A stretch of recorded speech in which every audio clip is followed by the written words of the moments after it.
নাটোরের গুরুদাসপুরের নাজিরপুরে easy bike, auto van ও ট্রলির সংঘর্ষে আফসার আলী ও হায়দার আলী নামে 2 জন নিহত হয়েছে। এ সময় আহত হয়েছে আরও অন্তত 6 জন।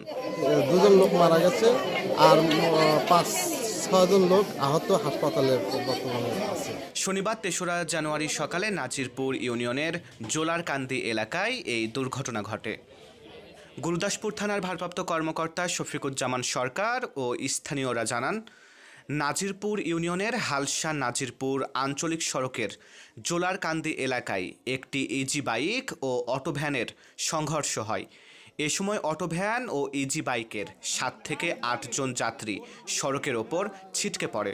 এ সময় মালবোঝা একটি ট্রলি এসে পেছন থেকে ধাক্কা দিলে ঘটনাস্থলেই আফসার আলীর মৃত্যু হয়। ফজরের নামাজের পর হয়, মানে কুয়াশা, এই এলাকাটা কুয়াশা। আমি ডেলি গাড়ি নিয়ে যাই 4টের সময়, প্রায় 4:30টার দিকে আমি সিএনজি চালাই।